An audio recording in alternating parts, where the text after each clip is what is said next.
Damn, this is messed up. The video stopped recording, so I was trying to say a lot of stuff with that one. But so I was damn.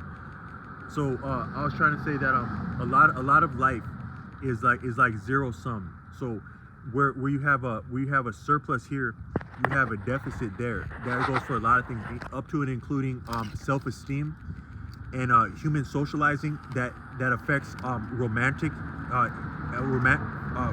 and social implications, and then economic implications from there, because romance is attended by economics. Some people would say no finance, no romance, but it's deeper. Is that no finance, no romance, no romance, no finance, then no romance, then no finance, then no romance.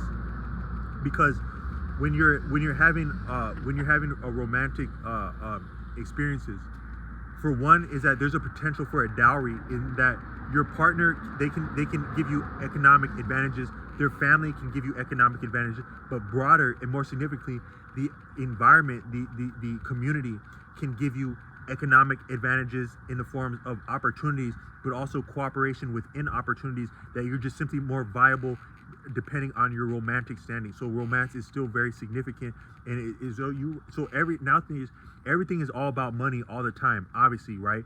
Everyone wakes up worried about money, but they also are almost, maybe that could be like the hard aspect is the money. That's the objective hard aspect of what we're running after. The softer aspect is the romance that we're all worried about and preoccupied. So what do you go online? What is anything about online all the time?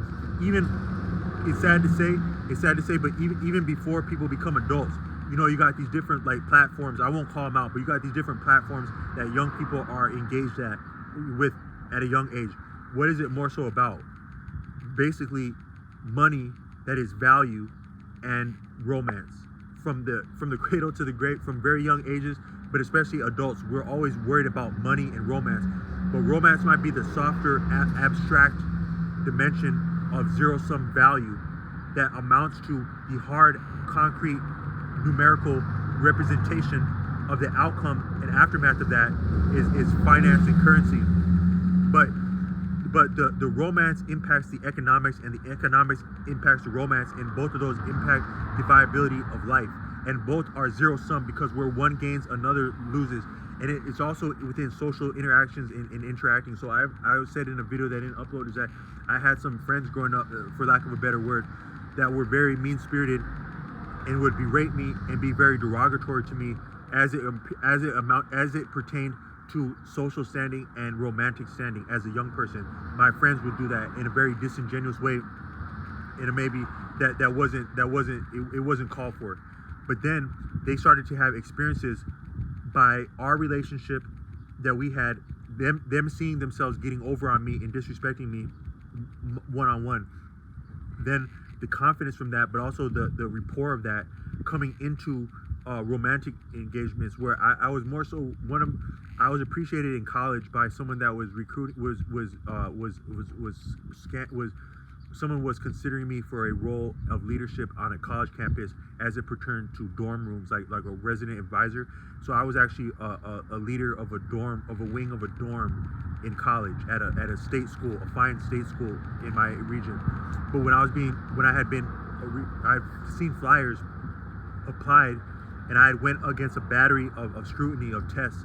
And one of the persons who was leading that and organizing that, he was very sophisticated in who he was looking for and what he was looking to achieve with the leaders that he would have of the dorm, because he understood that a dorm, a living accommodation, is very significant to successful outcomes at all ranges of life, from birth to the retirement home. Your position within your living circumstance is very significant, no less than in college. So an actual dorm would be very significant in college to student outcomes, and also leadership would be significant too. And I was a little bit of an older student. I was in my mid-20s when I was undergraduate school. I'm still in school, but he was recruiting me for that. But he said that you have a strong suit and a talent with one-on-one relationships.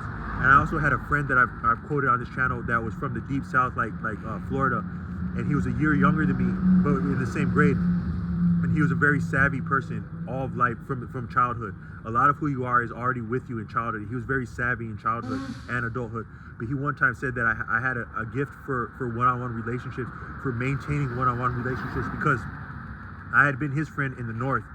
And then we had always been at your real friends that are something of your brothers. You fight like brothers, so you're always at odds. But I would always forgive my friends and be willing to form an olive branch and come back after falling out, because for some reason, once I consider a person my friend, I can never go completely to war with them, and I can never completely turn my back on them. Something about me, I can't do that. And he was appreciating that as a gift. But all I meant to say is that I would procure friends all my life. Just like kids, they pick up things where they go, like rocks and stuff like that. I would pick up friends where I go all through my life, male and female.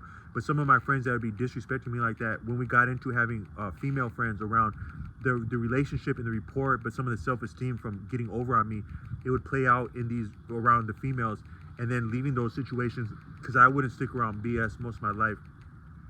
The aftermath of that, of how that would affect me and my self-esteem and self-concept, would be with me after that. But it's similar to like with gorillas, like that's how the silverback comes. What I meant to say is that a lot of life is zero sum like that. So when people disrespect people, it smacks bad, and it actually affects how your confidence, and your confidence affects what you can do physically, mechanically, technically, and socially. Your confidence affects that and has a bearing on your economics and your romance, and your economics and your romance like that.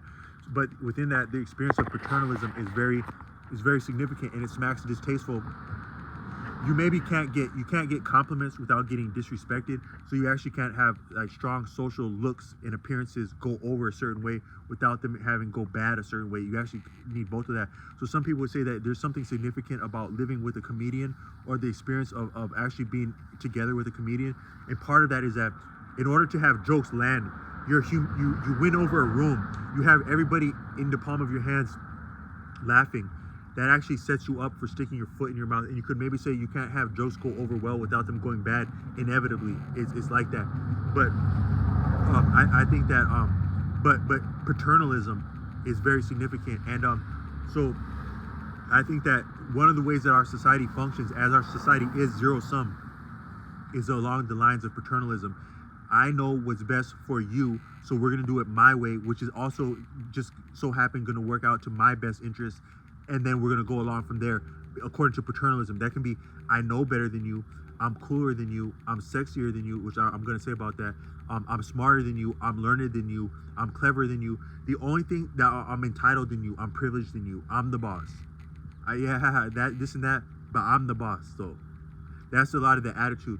But what I want to say, that maybe, so a good example of that, there's a movie by Spike Lee from the early 2000s about a black regiment in World War II in Italy. And at one point, a captain officer comes. If you know anything about hard times, you know that it's difficult to maintain respect among men, period. But in a time of war, that's very difficult to capture and sustain the respect of men in war. And also, if it goes bad, it goes really bad, because they mutiny on you or they throw you out. But respect among men is always significant, but especially in war. And you have to prove that constantly, whether in training, fighting other men, or fighting an enemy. You have to prove your mettle. But in that movie, a man is a second lieutenant, and he knows what he's doing, and he has the respect of his men. And then a captain comes along, and he says, who doesn't know what's going on, and he's new. He says, you know, just because I'm new to this regiment, that doesn't mean that I have to listen to a goddamn uppity second lieutenant, something like that. That's a perfect example of privilege and entitlement, is that throw away experience and know-how. I'm more entitled than you, so we're gonna do what I say, whether that gets all of our ass killed. That's a lot of life. But so what I wanted to say is that paternalism is the experience of that I'm better somehow than you, so we're gonna do what I say. The real valid leadership, even beyond meritocracy, because you've done this and that, but that doesn't necessarily mean that you're more competent right now. Demonstrable capacity, demonstrable skill is good to go. I think that's worthy of following. Demonstrable skill, but also demonstrable skill within romance or sex appeal or style or this and that. That's still good to go. That's still valid. But a lot of times in life, what is being sought and deferred to and implied is being better than someone, whether in some form of appeal.